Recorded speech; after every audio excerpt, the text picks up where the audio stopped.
आज इस वीडियो में हम एप्लीकेशन ऑफ डेरिवेटिव्स स्टार्ट करने वाले हैं। नाम से ही समझ में आ रहा है डेरिवेटिव्स का हमें एप्लीकेशन पढ़ना है इस चैप्टर में। तो इसमें कई सारे सब टॉपिक्स भी हैं, जैसे कि rate of change, tangents and normal, increasing decreasing and maxima minima. जो सारे सब टॉपिक्स अपने आप में बहुत इंपॉर्टेंट है। तो हर एक टॉपिक को हम कवर करेंगे एक एक वीडियो में, और पूरी प्लेलिस्ट आप जरूर देखिएगा, तो आई एम श्योर आपके सारे डाउट्स क्लियर हो जाएंगे। तो चलिए वीडियो को शुरू करते हैं। तो हमारा पहला सब टॉपिक है rate of change of quantities, या फिर rate of change of bodies भी इसको कई बार कहते हैं। तो इसमें क्या होता है, let's say y is equal to F X, कोई फंक्शन है हमारा।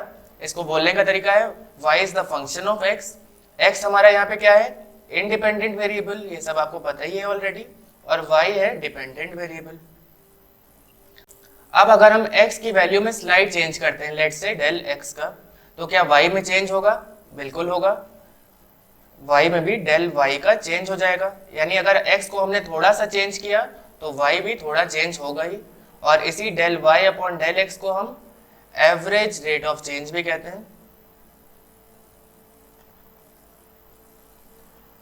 यानी ओवरऑल हमने एवरेज रेट ऑफ चेंज तो पता कर लिया, पर अगर किसी एक इंस्टेंस पे हमें रेट ऑफ चेंज निकालना है, तब हम क्या करेंगे? तब हम लिमिट लगा देंगे इसी अपने del y upon del x पे। Limit x tending to 0 del y upon del x, ये हमारा हो जाएगा इंस्टेंटेनियस रेट ऑफ चेंज, यानी किसी एक पर्टिकुलर इंस्टेंस पे। और इसी limit x tending to 0 del y upon del x को हम दूसरे नाम से भी जानते हैं, जिससे आप काफी फेमिलियर हैं, और वो है हमारा dy बाय dx। और एक और नाम क्या हो जाएगा इसका, f डैश x, यानी x को हम एक बार डिफरेंशिएट कर रहे हैं। तो ये dy बाय dx ही हमारा रेट ऑफ चेंज होता है, या फिर rate of change at any instance होता है। तो ये तो हमने बात कर ली एवरेज रेट ऑफ चेंज की और इंस्टेंटेनियस रेट ऑफ चेंज की। पर किसी एक स्पेसिफिक पॉइंट पे अगर हमें रेट ऑफ चेंज निकालना है, तब क्या करेंगे हम? सिंपली जो भी dy बाय dx की वैल्यू आएगी, लेट्स से हमें x is equal to x not पे वैल्यू पता करनी है किसी एक पॉइंट पे, तो हम क्या करेंगे, dy बाय dx निकालेंगे और फिर x is equal to x not वो वैल्यू पुट कर देंगे। For example dy by dx हमारा 4x आया है, और हमें निकालना है x इज इक्वल टू 2 पे वैल्यू क्या होगी, यानी dy by dx at x is equal to x not. इस केस में क्या हो जाएगा, x इज इक्वल टू 2 हो जाएगा यहाँ पे, यानी 4 इंटू 2 दैट इज 8।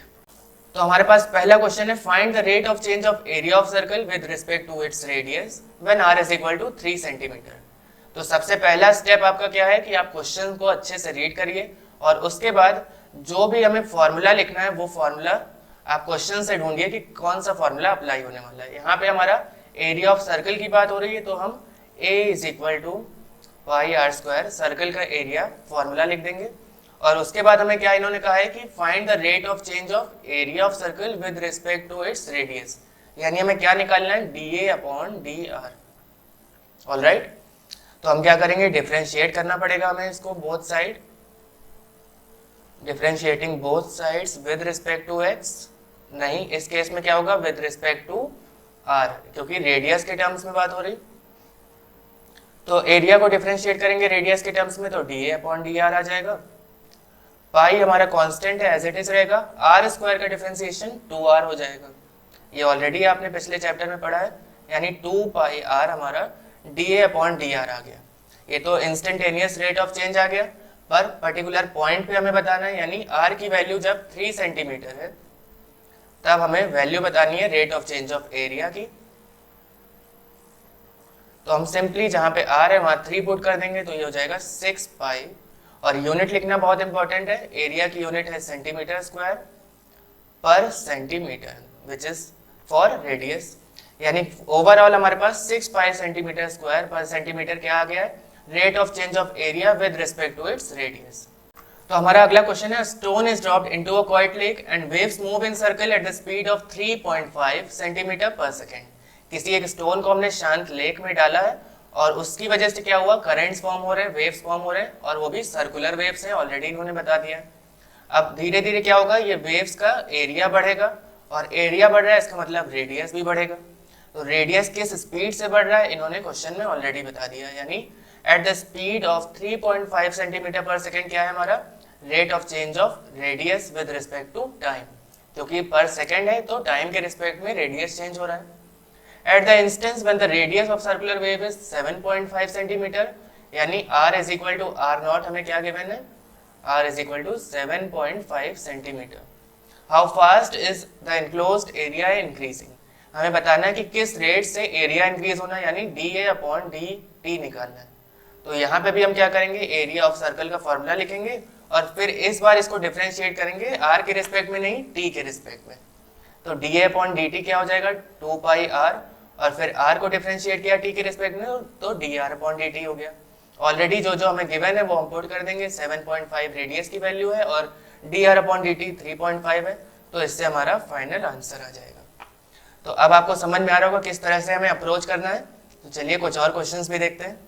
तो फ्रेंड्स हमारा अगला क्वेश्चन है, if an edge of variable cube is increasing at the rate of 0.5 centimetre per second, at what rate is its surface area increasing when its edge is 12 centimetre. तो यहाँ पे बात हो रही सरफेस एरिया ऑफ क्यूब की। सबसे पहला step होता है हमें फॉर्मूला नोटिस करना है। तो यहाँ पे फॉर्मूला लग रहा है s is equal to 6a², जहाँ पे s हमारा सरफेस एरिया ऑफ क्यूब है और a क्या है, एज ऑफ क्यूब। तो एज किस रेट से इंक्रीज हो रही है, यानी dA अपॉन dt, क्योंकि टाइम के रिस्पेक्ट में बात हो रही है। dA अपॉन dt गिवन है 0.5 सेंटीमीटर पर सेकेंड और एज भी गिवन है, यानी a की वैल्यू भी गिवन है 12 सेंटीमीटर। तो देर किस बात की, हमें निकालना क्या है, सरफेस एरिया किस रेट से इंक्रीज हो रहा है, यानी ds अपॉन dt निकालना है। सबसे पहले डिफरेंशिएट करेंगे both side, 6 as it is रहेगा, कांस्टेंट है, और a स्क्वायर का क्या हो जाएगा 2a, और फिर a को डिफरेंशिएट भी करना पड़ेगा टाइम के रिस्पेक्ट में, dA अपॉन dt, यानी 12a dA अपॉन dt है। सरफेस एरिया किस रेट से इंक्रीज हो रहा है यही बताना है, और a की वैल्यू हम पुट कर देंगे, और dA अपॉन dt है 0.5, यानी 1/2 भी इसको लिख सकते हैं। तो ओवरऑल हमारे पास आ गया 72, यहाँ पे भी यूनिट क्या हो जाएगी, सरफेस एरिया है इसलिए सेंटीमीटर स्क्वायर पर सेकेंड। तो हमारा अगला क्वेश्चन है फ्रेंड्स, आप भी वीडियो पॉज करके पढ़ लीजिए या फिर मेरे साथ साथ देखिए। A balloon which always remains spherical is being inflated by pumping in 900 cubic centimetres of gas per second. Find the rate at which the radius of balloon is increasing when its radius is 15 centimetre. Radius given है already और निकालना है rate at which radius of balloon is increasing, यानी dr upon dt निकालना है। और आगे इन्होंने क्या गिवन भी है, 900 cubic centimetre of gas per second. तो क्यूबिक सेंटीमीटर का भी यूज होता है वॉल्यूम के केस में, और जाहिर सी बात है अगर स्फेरिकल बैलून में हम एयर डाल रहे हैं तो उसका वॉल्यूम इंक्रीज होगा, यानी वॉल्यूम ऑफ स्फीयर का फॉर्मूला लगने वाला है, that is 4/3 pi r cube. और फिर हमें इन्होंने क्या गिवन है, 900 cubic centimetre of gas per second, यानी dB अपॉन dt भी गिवन है। तो सारी वैल्यूज गिवन है, डिफरेंशिएट कर लेते हैं इसको with respect to t both sides. तो dB अपॉन dt क्या हो जाएगा, यहाँ से 4/3 एज इट इज रहेगा, कांस्टेंट है, पाई भी कांस्टेंट है, और r क्यूब का हो जाएगा 3r² dr अपॉन dt। और हमें यहाँ पे dr अपॉन dt निकालना है। तो क्या करेंगे हम, पहले तो यहाँ से कैंसिल कर लेते हैं वैल्यूज। तो यहाँ पे हम वैल्यूज पुट कर देंगे, 900 is equal to 4 pi, r की वैल्यू भी गिवन है 15 का square into dr upon dt। तो dr अपॉन dt यहाँ से क्या हो जाएगा, 900 अपॉन 4 पाई इंटू 225। तो इसको कैंसिल करेंगे, 4 2 ज़ा 8, 4 2 ज़ा 8 अगेन, एंड देन 4 5 ज़ा 20, और 225 और 225 भी कैंसिल हो जाएगा, यानी 1 अपॉन पाई। रेडियस की बात हो रही है तो सेंटीमीटर, और टाइम के रिस्पेक्ट में यानी कि सेंटीमीटर पर सेकेंड। तो 1 upon pi centimetre per second से हमारा रेडियस इंक्रीज हो रहा है इस बैलून का।